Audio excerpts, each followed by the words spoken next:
Hey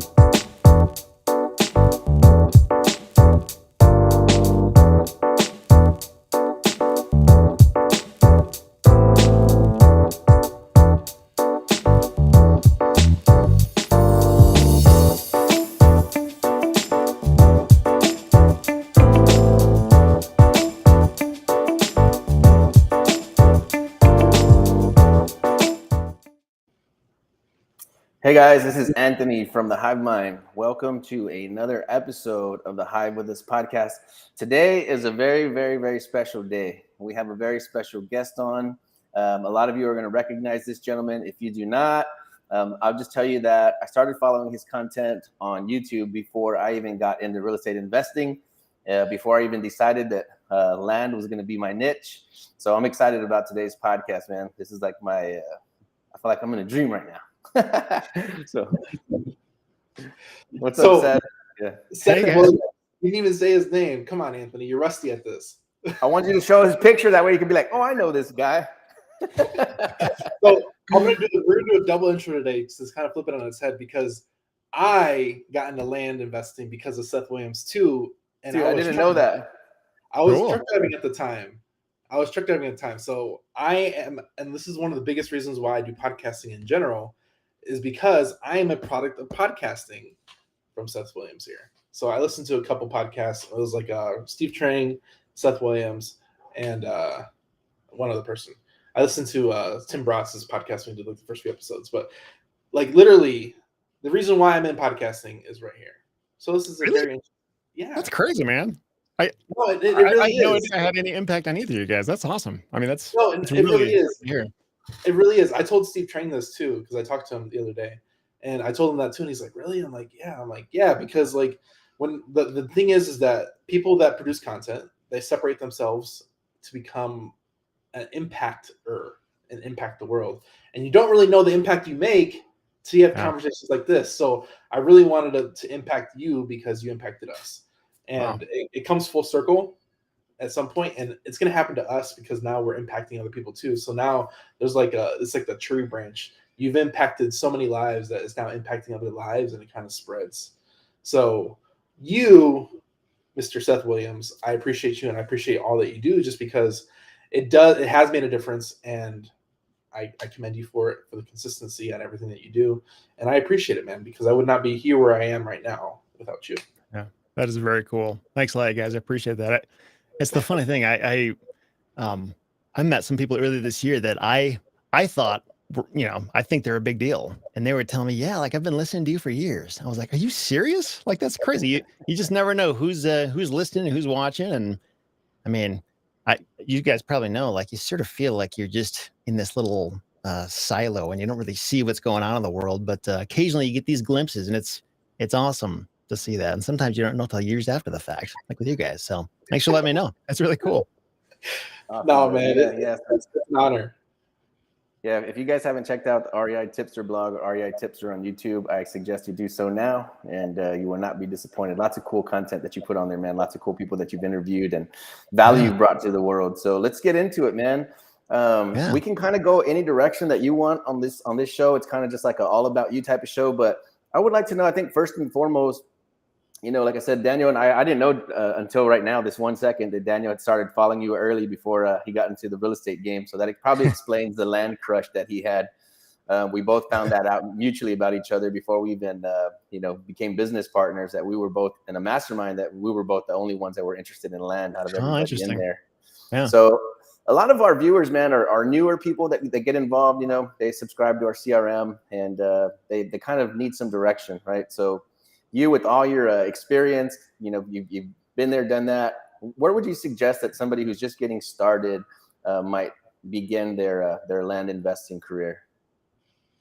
Well, do you mean like so somebody who's kind of looking at the land opportunity and they're curious about giving it a try, but they don't know like where to work or what their first step should be? Like, is that? Yeah. Because a lot of people hear like just about houses, right? And so that's how everybody talks about. So when they hear about us and they're like, you guys are doing land? Like, what? What do you mean? How does that work? Yeah. So if somebody wants to either get started or pivot, where are you starting in land, or where do you have your new people start? Yeah. Well, I mean, I think if you're somebody who's coming from the house world, you'll probably be pleasantly surprised to find that there's not as much competition in land. I won't say there's no competition, and the competition is probably like higher now than it's ever been since I've been in it. But still, comparatively speaking, what's that? No thanks to you. Yeah, sorry about that. It's not just me, by the way. Yeah, but anyway, what I was getting at was what was I getting at? Yeah. So compared to houses, the competition in land is just it's a much easier thing to find deals. Like you can do stuff that's not that difficult to find them, whereas house wholesalers have to work way harder, spend a ton more money to make any headway on it. But really, but picking a market that you want to work in. I know what a lot of people do, and this is what I did. I'm not saying this is the right thing, but I had this idea that I needed to start where I lived. So I just picked the surrounding county from the county that I lived in. And I just started blasting out mail there. And it didn't take long to start finding deals that way. And it was a crazy thing. The first time I made an offer for like a few $100 and somebody said yes. I was just like, are you serious? Like I'm holding a piece of paper that's worth thousands of dollars right now. And prior to that, I had tried to find a lot of deals on houses and I knew how hard it was. And just to go from that to the simplicity of getting land deals, it was an amazing thing. And then when it started happening again and again and again, it's like, wow, like this is actually a sustainable system. So really just picking a market. And I think there's definitely, depending on whether you want to deal with less competition or have properties that sell faster or go after more valuable parcels, like different markets kind of bring different things to the table in terms of benefits. But I mean, the deals are everywhere. It's just a matter of getting started. And the sooner you do get started versus just like listening about it and reading about it, like when you really start moving, you learn a ton of stuff really quickly about what does and doesn't work where you're trying to do it. So, yeah. Do you have a methodology that you use, like to get a new person started, like to how to identify a market, which might be good, maybe something that's not quite oversaturated yet? Maybe you end up too rural. I've seen people post these like desert parcels. I'm like, how in the heck did they even find that? Yeah, those people make money on those things. It's kind of crazy. The first time I saw it, I almost couldn't believe it. I was like, because I'd spent my first several years in Michigan, which is the opposite of a desert. And in my mind, like that was the standard. Like that's what people want.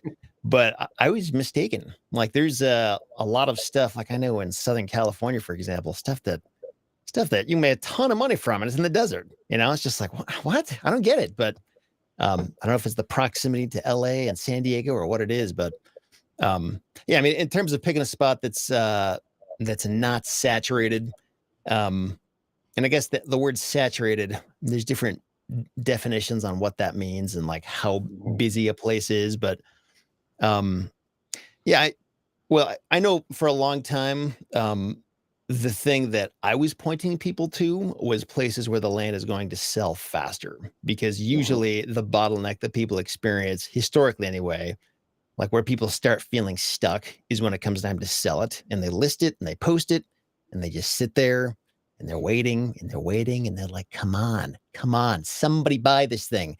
And it's frustrating because like your money's tied up and you can't keep moving forward until somebody buys it. So knowing that has historically been the bottleneck, a lot of times I tell people go where it's going to sell faster, most likely. And you can figure that out by, sort of understanding where do people want to be? Like what places have intrinsic value?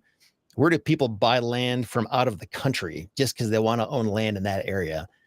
And, I mean, historically places like that have been like Florida, California, a lot of the Southwest. And I don't know that's, I mean, things may be changing a little bit just with where things are at right now, where it's getting a little harder to find deals and properties are actually selling faster and for more money.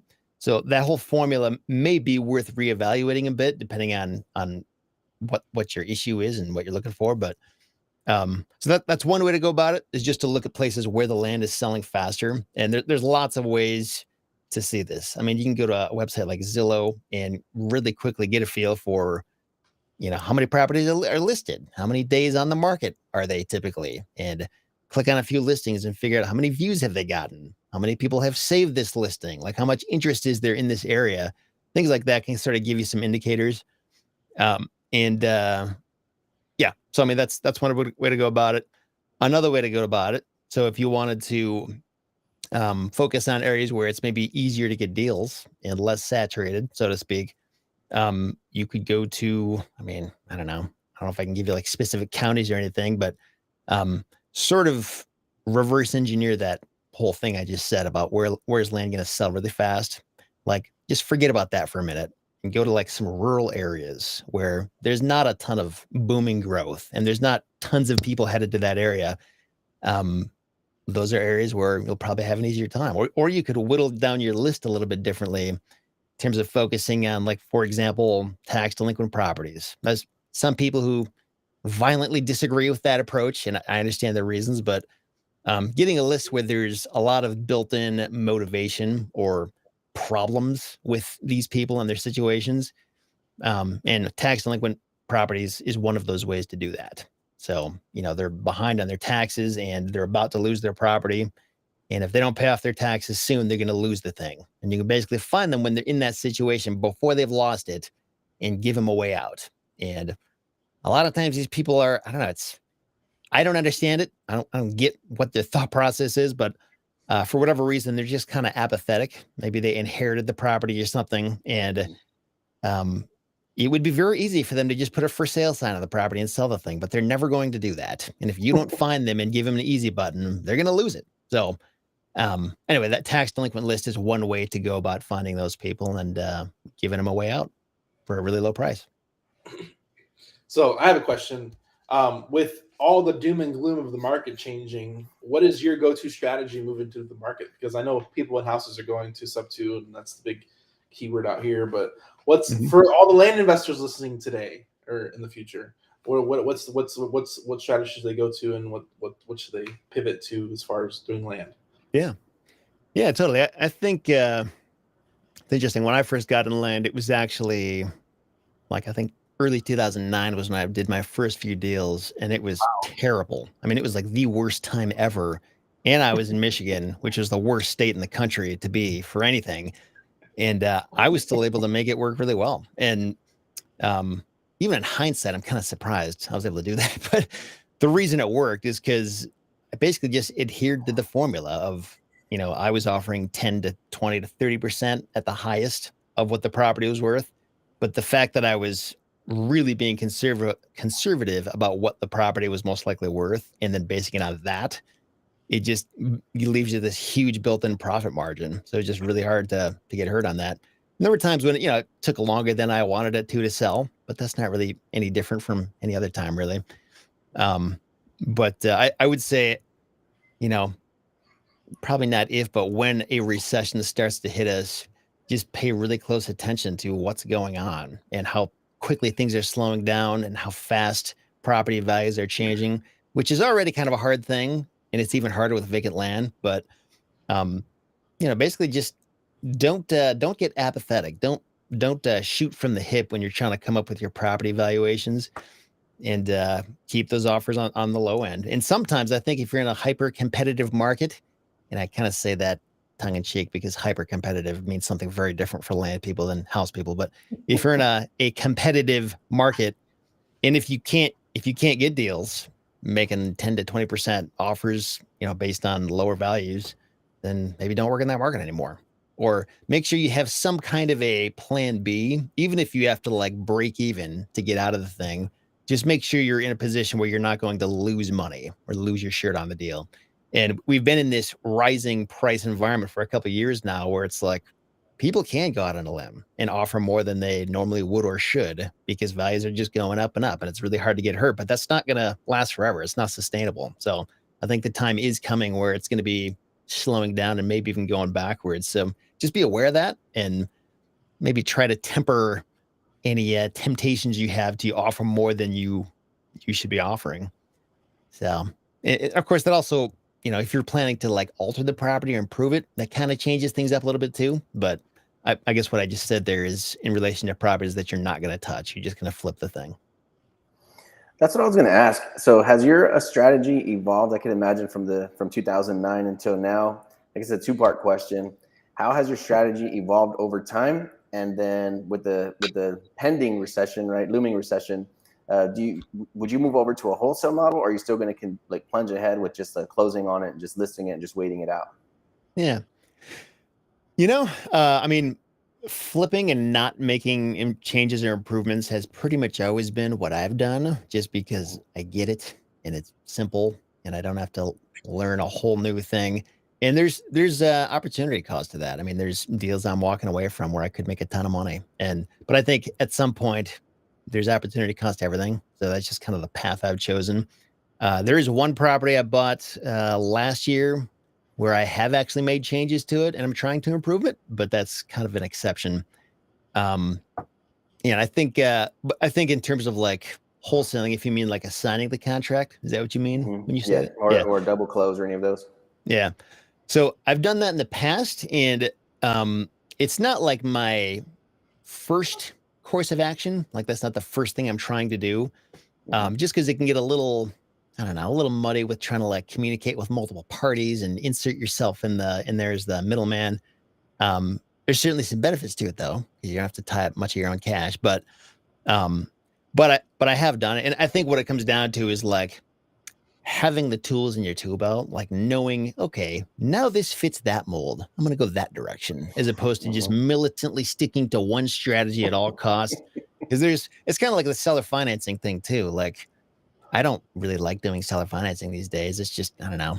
I mean, I know how to do it. I've done it plenty of times, but just with that experience, it's like, I don't know if I like this. I'm going to stick to cash when I can. But it's not like I'm always going to say no to seller financing. If I've got a property that isn't selling any other way, like I'm willing to go there. It's just, I don't really want to. So I think being aware of other options and knowing how to do it if the time comes, and maybe even like just doing it just because once, just so you can say, okay, I've done it. I know what's involved with that. I've experienced that. And now I actually can, intelligently decide if I want to keep doing that or not, as opposed to just thinking you understand what's involved and saying no or that kind of thing. So we interviewed Clint Turner, and Clint Turner, he's like really big on buying like these big parcels and subdividing it. Yeah. And it's definitely a different model as a whole. But I'm laughing because you said I don't really like owner financing anymore. I don't see the value in it. And we interviewed Clint Turner. He said that was like his major strategy when he first started, and like he was going his goal was like 50,000 in cash flow a month, and it took like 5 years to get that. But like you're like, no, I'm gonna take the cash. Yeah. Well, I mean, when we say seller financing, and I guess it's not that I don't see the value in it. I totally understand. I mean, I think for land investors, especially, like it makes a ton of sense, like probably more so than any other type of real estate I know about, just because of how banks won't usually lend on land. Yeah. So like, I totally get why people do it. And I did it for a time, but I think for me, some of the drawbacks that I didn't really appreciate or enjoy were, especially if you start doing it in multiple states. Every state has a different set of laws on like how it works if you want to get your property back, or if you can get your property back. And if you're not doing any background or credit checks, like people are absolutely going to flake out and stop paying you. And then you got to go through these motions. And sometimes it's totally worth that. It's not a big deal. But if especially if it's like a super cheap property, like 10 grand or less, it's just like, seriously, like I have to do all this stuff just for this $50 a month, $50 a month payment. So just kind of the, I guess the BS, for lack of a better word, just not wanting to deal with that. And also like, you got to get the documentation right. You got to figure out the payment collection process. You got tax implications. Accounting gets more complicated. And all this stuff can be dealt with, and it's worth dealing with if the deal makes sense and if the cash flow is there. Also, it takes longer to get your money back, to get your profit and move on to the next deal. Whereas with cash, like even if I'm selling for less, like I've got my money now, I can keep moving.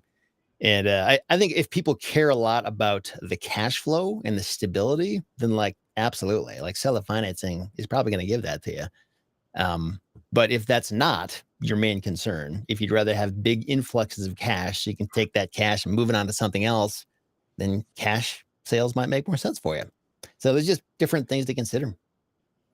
Yeah, I definitely like grabbing the cash and moving on to the next deal. But we're doing some larger tracks. Like we just closed one where they put 100K down and they're going to pay 2,000 a month. So it's like Nice. we'll take a couple of those. That's usually how I vet them out.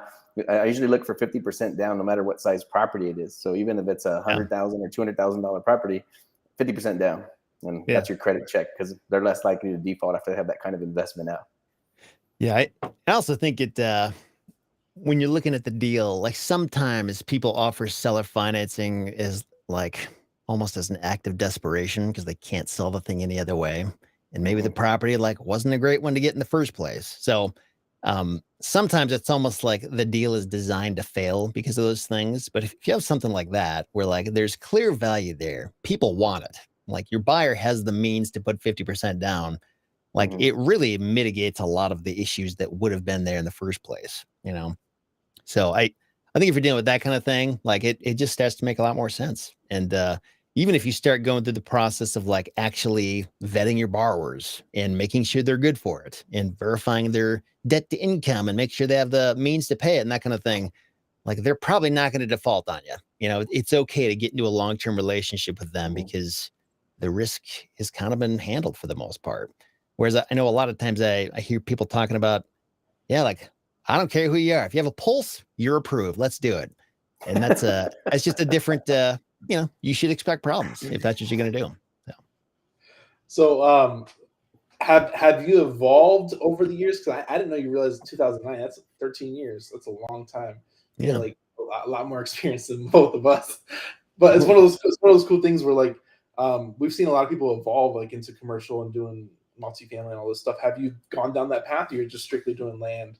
100%. Yeah, I'm trying to. Yeah, I for me, and I think for most people, well, I guess I can't speak for everybody, but for me, land is like kind of break it up into like stage 1 and stage 2, where stage 2 is kind of like the final destination or where you want to go, and land is stage 1. It's like the cash generating machine that gives you the cash so you can then move on to some kind of buy and hold thing, or even like something outside of real estate, some other bigger investment that's going to kick off cash flow. But if you just had your job, it would take you forever to get enough cash to get to stage 2. Whereas stage 1 with land, it's an amazing thing where it gives you the means to move there a lot faster. So for me, at this point in time, I may change my mind on this, but at this point in time, where I want to go is more into the self-storage world of, acquiring those things. And I wouldn't say it's a passive business by any means, but it's much less intense on the property management end of things. And I've actually been moving super slow on this. I've been trying to get into this for probably like almost 3 years now. And a year ago, I bought a vacant lot that I changed the zoning on it. And it's taken so long, but for the past year, we've been trying to plan out the project, and we're hopefully going to break ground in the next like month or so. But I've said that for several months, so who knows? But hopefully we're going to start moving on this soon. And that'll be my first facility that we're building from the ground up.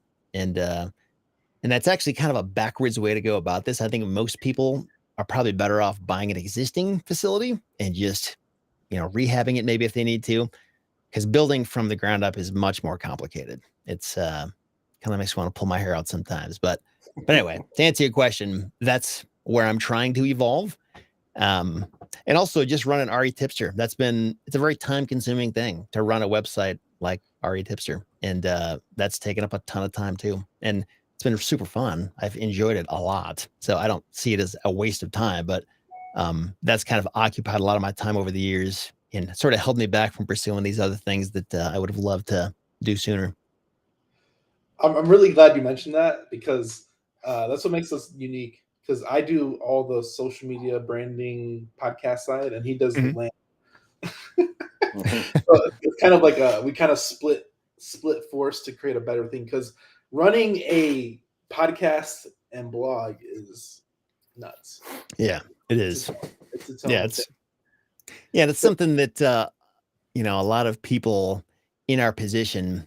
I don't know. I don't hear people talking about it very much. Like how difficult that is. It's insane. Like you can really like destroy any margin in your life if you try to do both to the full tilt. You kind of have to, I mean, I think you can certainly outsource stuff to an extent, but like at the end of the day, you can only pay attention to so many things well at the same time. Something's going to suffer. You can't do perfect work at both. Yeah. So for me, I spend probably 35 hours a week doing REItipster stuff. And the other 5 hours a week goes into land for the most part. And it's starting to split off into the self-storage stuff now. So yeah. So for me, like I'm not a high volume land investor. I'm really not. It's you know, I'm basically doing the deals so that I can stay relevant and stay aware of what's going on. And it's not, it used to be about like how much money can I make for myself? And that's always, I don't do a deal unless it's making money, but it's less about that now and more about like what lessons are in this deal, like what do people need to know that I'm learning from in the struggle of this deal right now. And that has a lot to do with the content that ends up getting put together on REItipster. It's from what I'm, figuring out in my land business. So, yeah. That's amazing. That's cool, man. Yeah, that's something that I don't have to deal with. And then Daniel doesn't have to think about the real estate side, but yeah, he runs all the back end and everything else that we have going on, a million moving parts. But I think sounds like a good partnership. Yeah, it was a good, like that was the original hive minds. Like he's facing this direction, I'm facing that direction.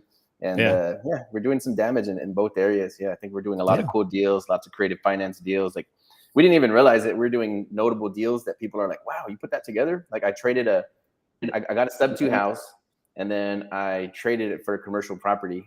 So we did a swap like that. So like just kind of crazy stuff that we put together just from, like you said, just from having the experience, grabbing the deals, and then seeing what we can learn from each one has been really cool. Yeah. You guys like co-own an LLC that does these deals, or you're different LLCs partner or something, or how does that work? Yeah, several LLCs that were some stuff together, some stuff separate, but it's pretty complex. Yeah, and I think it's getting worse because now we're looking at, we're rolling out a marketing company. So it's all stuff that's like layered into what we're already doing. So I don't think we're wearing too many hats again because each one of us is focusing in a different direction. Yeah. Yeah. I bet a lot of people would love to hear about that. Maybe you've already talked about it. I just don't know, but I think that partnership thing, it's something a lot of people are curious about. Like, how do you make this work? Because there's a lot of ways to, join forces together with somebody else, but many different ways to structure it. And sometimes a certain way makes more sense than another. And I don't know, people might be interested to hear about how you guys have made it work. Sounds like it's working. Yeah, I think being good at separate things, completely separate things, like the stuff that he's great at, like a genius at, I couldn't even touch it. Not interested. Like I would just hire somebody else. And so I think that was the fit, is like, he's never going to encroach on what I'm doing or try to enforce his ideas on the real estate side. And I would never do that to him either. Be like, hey, we need things to start going this way, because I'm not in the trenches like he is. And he's not in the trenches like I am. So I think that's where the balance lies, and I never have to call him and say, hey, are you working? I mean, I know he's just busting his ass all day, and then I'm doing the same thing. Yeah. That's awesome. Very cool. So there's a question I want to get answered, and that was what I was going to say too. It's partnership works when you don't conflict. I'm doing everything, and I was pretty much what you just said. But I've been looking into the blog thing because we're doing the podcast, and do you write your own stuff? Is that all you? If it says Seth Williams on it, then yeah. If I didn't write it, then it'll say whoever wrote the thing. So Seth Williams is a full-time content creator. That's what he is, and blog writer. Because I hate writing, and I'm like, I need to find a writer, and that's literally what you do. And it's amazing to see your cross, and it's even to put it in perspective. You do 35 hours of tipster stuff, and then 5 hours of real estate. That's amazing to put in perspective, because a lot of people think that you're doing all this real estate. And I'm like, I'm not doing all this real estate. He is. I'm not doing it. Yeah. It's I mean, there's in terms of finding writers, that's good luck. That's not an easy thing to do. There's certainly plenty of writers out there, but if you want somebody who I can't really do it, to be honest with you. I've found a handful of people over the years that I think are pretty good. But there are, just dozens of people I've tried to work with who are it's just not there, like either they don't care about what they're writing about, or they don't have the experience, or it's just a mess. You can't understand what they're trying to say.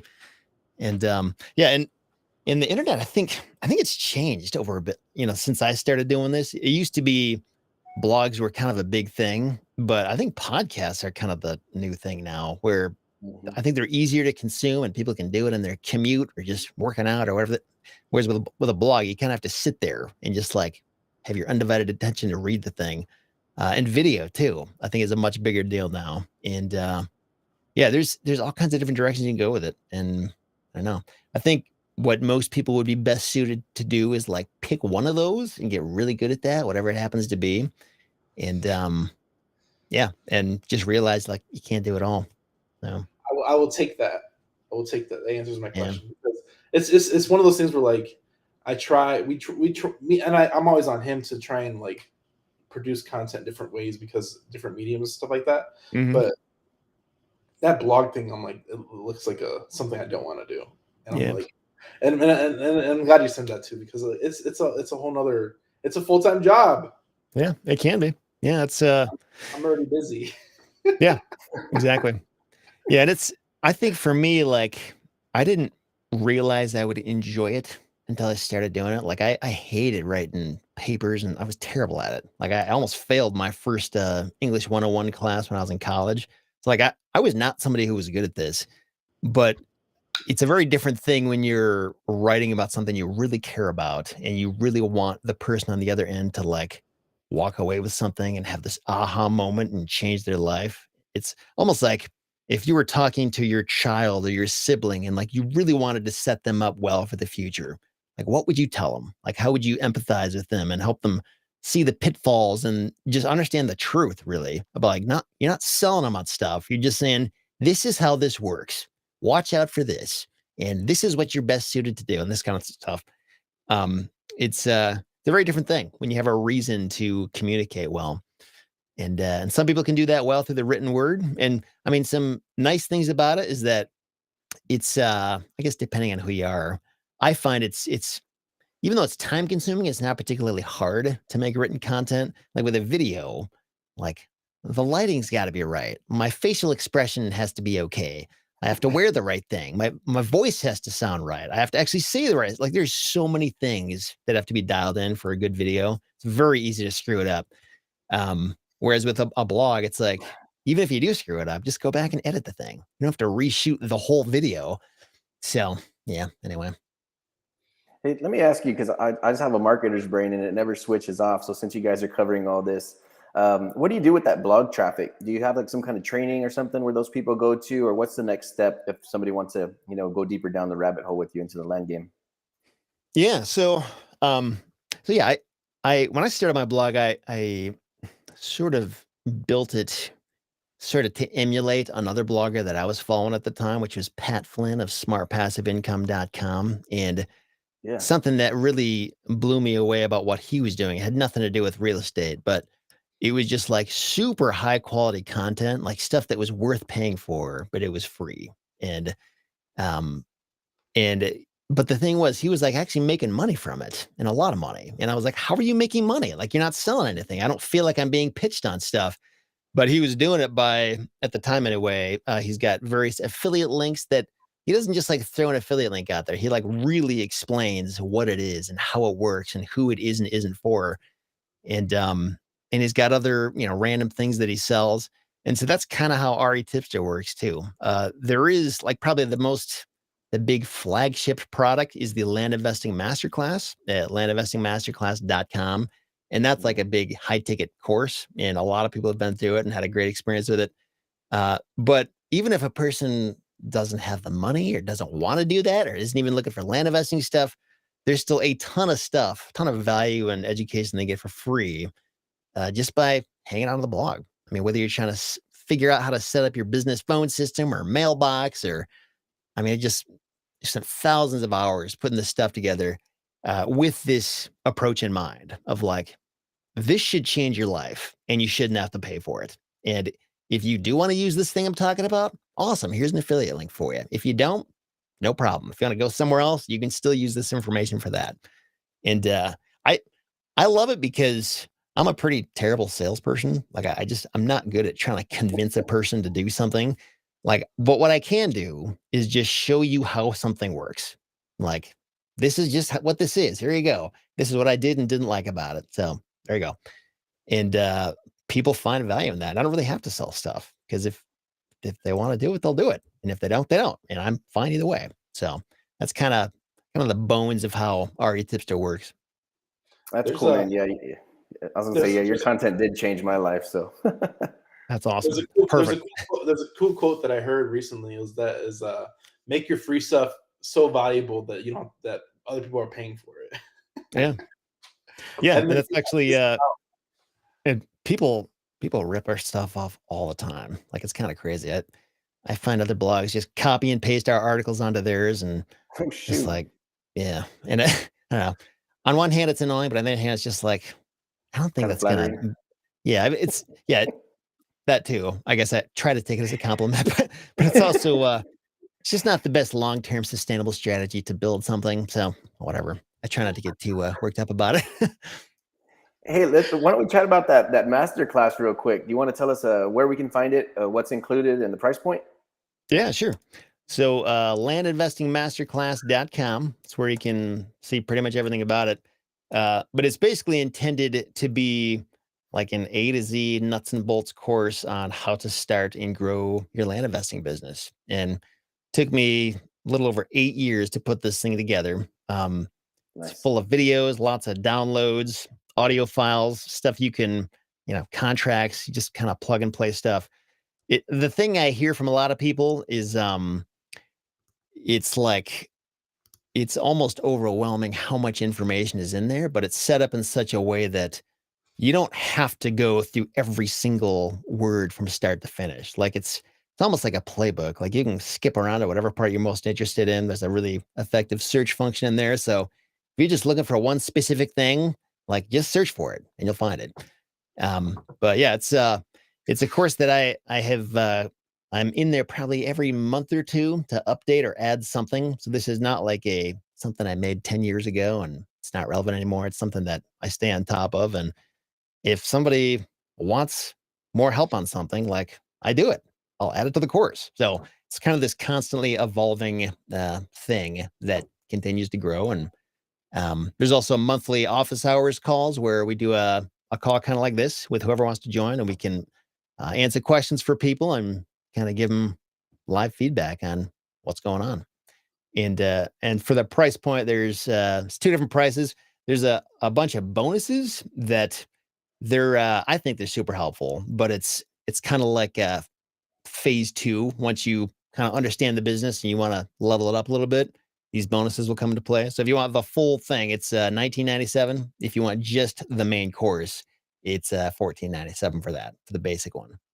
So. Oh man, that's such a great price. When you're saying high ticket, my brain goes to like 20 grand, like $2,000 for all the knowledge that you put together for 8 years. Like, holy smokes, man. Yeah. Yeah. Shoot. It might be too cheap, honestly, but I don't know. That's amazing. Yeah. That was us too. Like, we did initially, we created a course before we decided to go with like a community-based like mastermind, like around the CRM. Yeah. And that's what we were thinking, maybe like $5,000 or something like that. But like, you know what? Let's just grab some people and just make everybody be hands-on. But yeah, I can really respect that, man. For $2,000, all the knowledge that you guys can pick up for that amount, I would definitely jump on that right away. Somebody asked in our group today, who has a good class, like an in-depth land class? And then here we are 10 seconds later. So I recommend that everybody get that. What was that website again? One more time. Landinvestingmasterclass.com. Boom. Okay. Yeah. Awesome, man. Yeah. Thanks for that. That's cool. You bet. So I really like that. One thing that I think separates you from a lot of different people is consistency. Like, you've really drilled down to what your passion is. How do you prevent burnout? Yeah. Good question. Yeah, because I know I'm both with land and with this blogging thing. People burn out of both of those things very easily. And I understand why. There's a guy named Parker Palmer. I heard a quote from him years ago. He said, probably going to slaughter this, but some of the effective burnout is a result of trying to give something that I never had to give in the first place. So it's like, basically it's, you're not going to burn out if you really love what you're doing. Like if it's a priority for you, if it's a life-giving activity for you, you're never going to burn out, you know? And I think people burn out when, I don't know if they get bored or it's, I don't know, the passion isn't there anymore. But for me, I think, like I know what it's like to struggle and to fail at stuff and just the disappointment of that. I remember for years wondering like, am I ever going to make it? You know, like is my job all there is to life? Like, is it this pathetic? Like, there must be something more. Please tell me there's something more. And it's kind of a dark place to be when you don't see the light at the end of the tunnel. You don't know if it's there, or if it's just this imaginary thing that people talk about. And when I finally started to see the light and experience it firsthand, it was like, oh man, it was just this amazing thing. And I love helping other people see that. And I never forgot what that was like to experience the struggle and then experience the breath of fresh air of discovering the way and then getting there. And it's just, it's an amazing thing to hear people like you guys, for example, just saying that what I did made a difference in some way. And maybe it's just a little difference, maybe just entertainment. Maybe it was like, hey, I paid for my kids' college, or I paid off my student loans, or I quit my job, or I mean, huge stuff. Then I'm like, I cannot believe I did that. I mean, I kind of can because I know how powerful this stuff is, but it's just crazy that like, I put this effort into it and it really made a difference for people. So hearing that kind of stuff as well, kind of makes burnout not something that I even think about, because it's like, how could you burn out of something that cool when you see the difference you're making? So yeah. That's such a good answer, man. I feel the same way too, man. I'm like, there's a passion that comes along with it that makes always me wanting to do this. Like it's Yeah. really enjoyable, and Hmm. making an impact is priceless, man. It's Yeah. literally priceless. So I've really enjoyed that.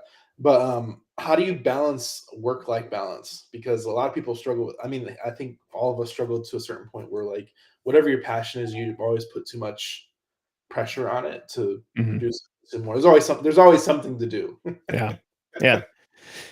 You know, it used to be a lot harder than it is today. Yeah, I remember the days when I was working full-time job and doing land and rental properties and trying to do REItipster. I mean, I don't know how I did it, honestly. It was crazy. I think it was just a couple of years there of just insanity where like I didn't have any time to rest. These days it's much more manageable without the job, because I can kind of just pick and choose what I want to focus on. I mean, there's some weeks where it's way more heavy in land and that's all I'm doing. And other weeks where it's way more heavy in REItipster, or some days when I'm like really entrenched in this self-storage project I'm trying to figure out. But like at the end of the day, I get to decide what I'm going to do. There's nobody like barking at me, telling me what I have to do. And just that alone, being able to make that decision is a huge deal. Just psychologically, the freedom that comes with that.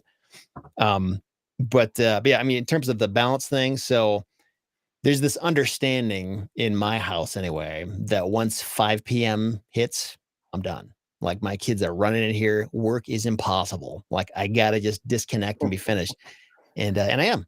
And the other discipline, I guess, is like just putting my phone down throughout the evening and when I'm not at work, so I'm not like bugged by that. But it's actually not that hard. Well, at least with my wife, she's pretty strict about that. Like I can't really get away with anything. So yeah, maybe it just helps to have that kind of built-in system.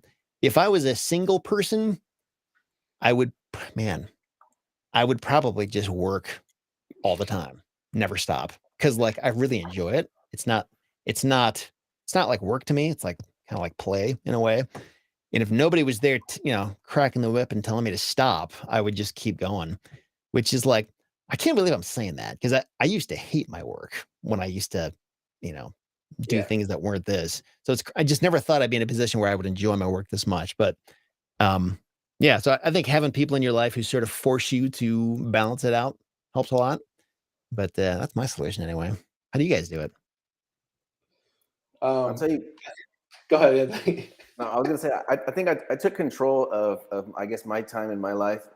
I've been self-employed for I don't know 15 years or something or more, but I stopped setting an alarm clock a couple years ago. right around Christmas time. I did this for like I was taking off the last 2 weeks of every year for the last several years. And then this like December, I want to say it was 2020.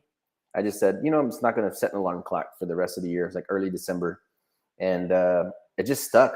Like I wrote into January and I said, no more alarm clock, no more 8 a.m. meetings. All my meetings are going to be at 10:30, 11 o'clock from now I do on. that too. So I think that's probably been one of the biggest changes, because if I own my morning, then I can kind of visualize my day. I can do any kind of like morning rituals, prayer, meditation, all that stuff.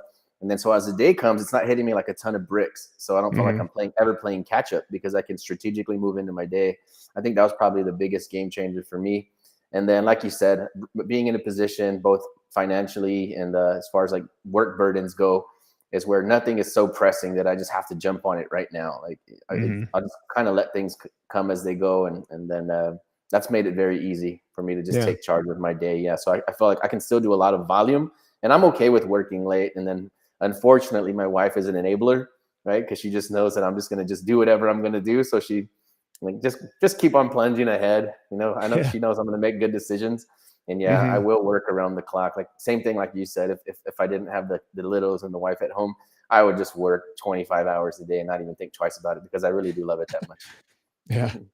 Yeah. What a blessing that is, though. I mean, I don't know many people who, the analogy I used to make and still make, I guess, is like when I show up in this office in the morning, I kind of feel like a kid who's running through the gates of Disney World. Like it's that level of excitement. Like, I can't believe I get to do this. This is going to be so much fun. Now, what is going to happen today? And that's just, a lot of people never find that. So if anybody gets even halfway to that point, like that's just a very fortunate spot to be in.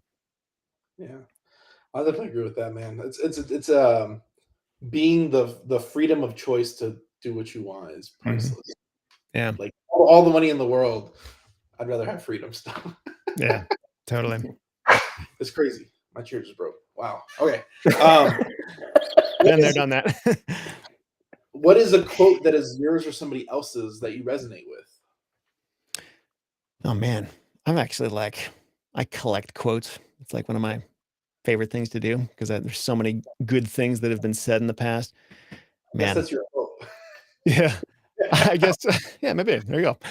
Well, yeah, one that comes to mind, I don't know if this is the best one, but so C.S. Lewis has this quote where he said that I don't believe that good work is ever done in a hurry.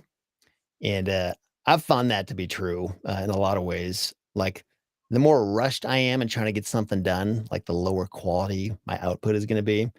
And that's a hard thing to accept, because a lot of times, like, the world is a fast-paced, rushed place. Like everybody's trying to do everything in a hurry. But on people that being able to sit back and kind of have that discipline of like, no, we want quality here. Like that's what matters.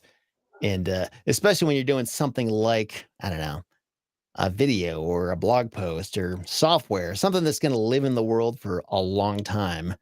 Like it's okay to take your time and make sure the thing is good. So it's doing its job well and not just kind of, a watered down product that's not doing a very good job. So. Yeah, I use that one all the time. I'm like, how can I rush this? Like, do you think they were saying like, hurry up and paint the Sistine Chapel? Like, we gotta go. Like, Yeah. You have anybody cracking the whip on you? That's a good feeling. And this is I want to kind of hit a different subject, because a lot of people don't talk about it. But have you ever came across like depression or pressure through your entrepreneurship journey, and how you overcame that? Because I know a lot of people, they come across different pressures at different stages of their entrepreneurship journey that a lot of people think they can't overcome. Mhm. So what's something that you've done to kind of overcome those barriers? Yeah. I don't know if I'd use the word depression, but anxiety has been Anxiety. a pretty big thing for me in my life. Are you guys familiar with the Enneagram personality test? You ever heard of that? The DISC test? No, it's called Enneagram. I hadn't heard of it until a couple of years ago, but basically it's like a 5-minute free test very quickly, and sort of sums up who you are as a person and how you think. And I found it to be highly accurate. Like looking at the results, it was like somebody was reading my mind. It was crazy. But my type is type 6, which is the loyalist. So like I'm super loyal. Like when I say I'm going to do something, nothing is going to keep me from doing that. It's going to get done. But one of the downsides to a type 6 is they just worry a lot. Like they think about all the what ifs, or like they're always making contingency plans in case something disastrous happens. And that's definitely me. And the good part of that is I rarely get caught off guard. Like if something bad does happen, I've already foreseen this like in 10 different ways before it happens. And I'm always kind of prepared as well as I can be. But the downside is like I'm worried about stuff all the time, and it's terrible. So I've had to like basically just concoct ways to deal with that. And for me, prayer has been a huge thing. Just, realizing that I can't do it all. And in the end, I don't actually have a whole lot of control. Like I can worry about it and bend over backwards, but like God is going to decide which way my life is going to go. He can make things go well or not well. But just like and it's not even just prayer, but like surrender. And surrender in my mind just means like, it's okay. I envision the worst case scenario and I accept it. Like, even if something awful happens to me, the minute I can accept that, I don't have to agonize over it anymore because I've already accepted it. It's kind of like forgiving somebody who has wronged you.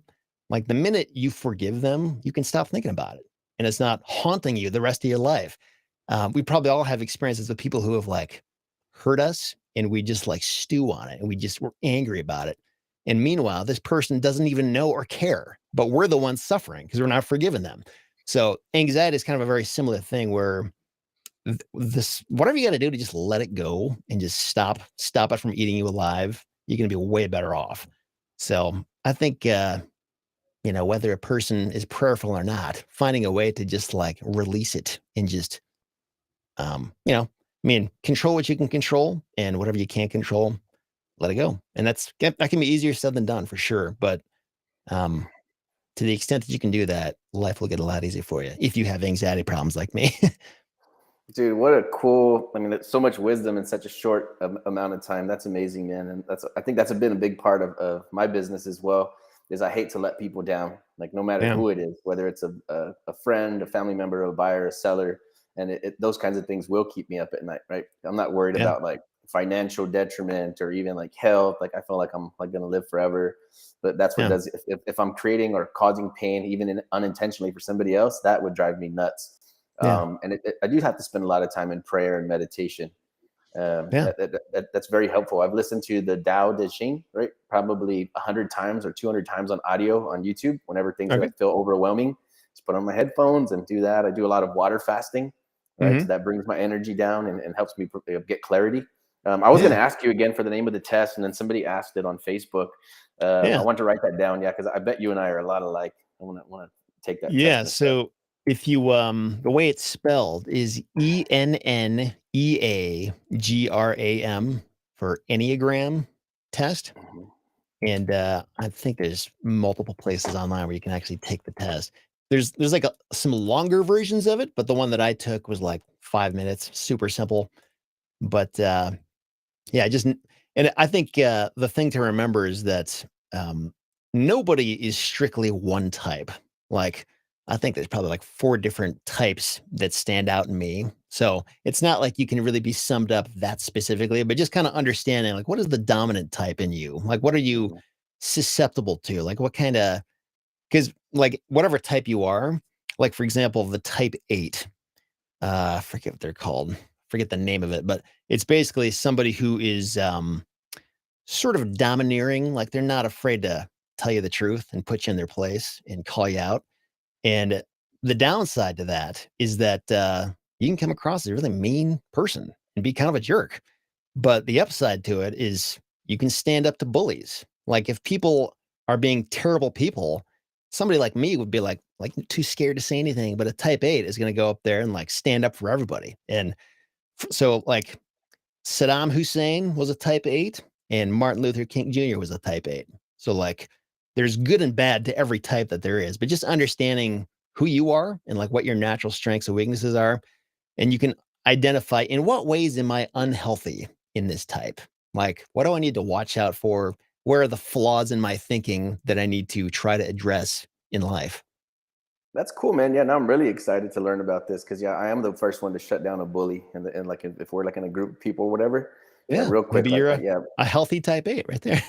yeah. I was at a business event one time with a big. We had like 20 or 30 people from my team, and we were out in California, and I actually had to grab a guy by his shirt and drag him out of the building. Yeah, Oh, wow. like, Must yeah, have been fun to watch. he was being that aggressive with my team members, and I gave him a couple of verbal warnings, and it didn't work. So the Wow. bouncers almost threw me out, but I'm like, hey, I'm doing your job, bro. So they let us Yeah. stay. I'll keep that in mind if we ever meet in person and I decide to push you around. I should know that you're gonna come get me. That's why I gotta pray and meditate to stay grounded. No, Yeah. but also I also use prayer as a business practice, man. So people like when they're working on a really big deal or something, when they need that miracle in their life, and they say, "So what Yeah. else can we do now?" Or wait like on an offer to get accepted or something.